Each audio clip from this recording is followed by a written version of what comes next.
All right, guys, welcome to the Janet's Project. This is Tenaple Tuesday. We are going on week 3, so hopefully you guys have enjoyed the material so far. Last week, what I did is I just introduced you to just kind of a clump of graphic novels. Sometime in the midst of all this, there's going to be an unboxing of the new ones that we get with the Earthworm Jim and just the beauty that Doug TenNapel puts into his work.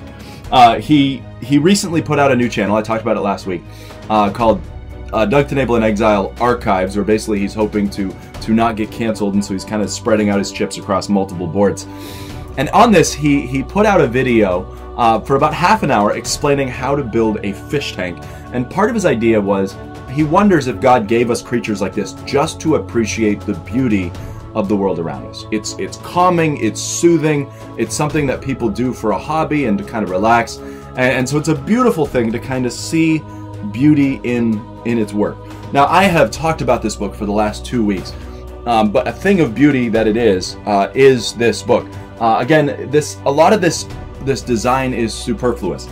He says right in the introduction, he does black and white for a living. That's what he does. He doesn't do the coloring. These are all sent out and done by someone else. The art is his, but the coloring is stuff that other people do for him. It's part of the deal. So what he wanted to do is he wanted to work in his element, and he really wanted to do something that kind of broke some furniture, as he'd said. And so what he did is he put together this book. Now, you can go to the Kickstarter page. I believe it was Kickstarter. Indiegogo and Kickstarter were both going around the same time. But you can see kind of his original mock-up, which would have looked pretty cool. I will completely admit, I'd like to see a book that looks like that, because originally it was Launch Thy Cow, which was kind of fun, pulling the old English out of it. But he decided to go more with this style. And one of the things he did, as he kept adding stretch goals, for those of you who aren't familiar with how Kickstarter works, what a creator can do to kind of drum up interest is they can add what are called stretch goals. These are completely superfluous. All it's doing is trying to drum up interest and excitement. That's all they're there for. And so what happened is he started adding stretch goals. Now, one of the stretch goals is up there on the shelf. It's the metal trading card. He just threw that one in there, which those are awesome. And so I'm really excited. I actually have a second one coming in, so I'm going to have 2 of those. And so what he did is, as part of his stretch goals, he decided to add this big metal plate. And that was more or less something he kind of just forced because he really, really wanted to see it on there. And so he kept drawing that out and sharing that with us as he went along. This gilt highlight that would kind of go along, this foil, which is just really, really cool, and then on the spine. And then even just these little ribs to kind of add some genuine look of an old book. And it's kind of hard to see, but you can just barely see that these things are ribbed.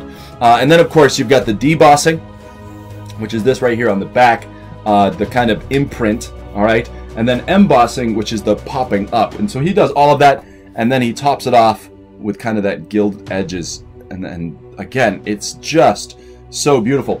The other part that he did, so he has some guest artists that come in and do some work for him as well.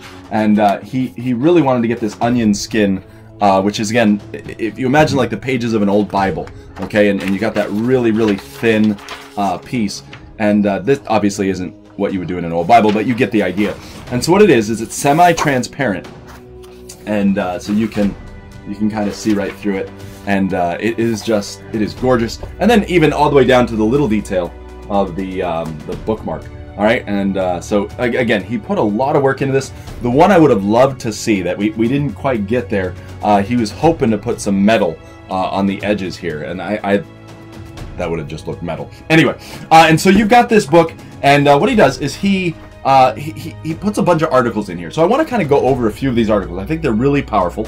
I think they're, again, he's a comic book artist. He constantly deprecates himself, but he's actually an extremely intelligent man. Knows a lot about philosophy, G.K. Chesterton, C.S. Lewis, all those apologists and scholars from the past. He reads them and he studies them. Now, what he says, I don't do color. Oh, sure, I've painted a lot of color portraits, painted figures, and done marker comps where I used a lot of red, blue, and green, but I never felt comfortable with color.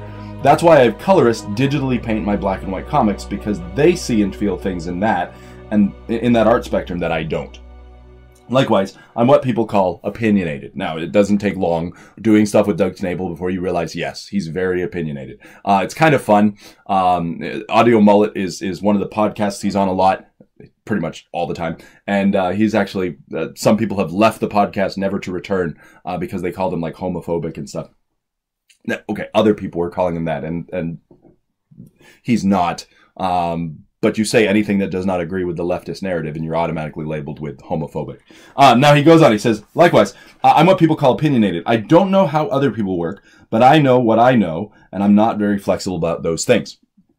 If I'm unclear on a particular and I don't know how it works, like the Trinity, I say, I don't know. But I'm pretty black and white about not knowing. It's binary thinking, and I have to wonder if so much of my worldview is black and white because I'm also primarily a black and white artist and storyteller. I know you're not going to be able to get your hands on this book again, but I hope he puts these articles out so you can read them. They're powerful articles. One of the ones I really, really loved is he was talking about don't compare specifics with generalities. And I'll get to that in a future week. But as he goes further, he says, this book is written in tribute to the idea of black and white. I made a rule before starting out that I would not hold back on what I believe so that you can see how far the ideals of black and white go. It's exhaustive. Like many subjects I care about, I have a lot to say. We throw around the phrase black and white, and these days it has fallen out of favor. You can call a full-throated defense that not only do we need to make clear distinctions, but nearly all my work has benefited from making such marks on a page on my thinking in every creation. I would argue that we care because they're so black and white. Welcome to Earthworm Jim Black and White. Perhaps the strangest, most beautiful printed rarity I'll ever make. Because this book was directly funded by you, I'll have to start by thanking you for letting me play in this proverbial sandbox. After making over 20 books, I can get stuck in a formulaic rut. Every once in a while, I long to make a book that breaks some furniture. If the words don't make you think, perhaps the art will. These are raw, untouched up scans of the last 20 years of my inked comic pages. You'll see a few construction lines, pencil I failed to erase, dirt on the pages, and non-photo blue marks. You're welcome to form an opinion and to honor the theme of this book. I hope it's as clear as, well, you know. And then he signs it off, Doug Tenable, November 12th, 2020. And so again, we're going to go over some of these articles, look at some of this content, look at some of the graphic novels that he's put out over the last few years, and I hope you guys enjoy it. We are going to continue with Tenable Tuesday next week.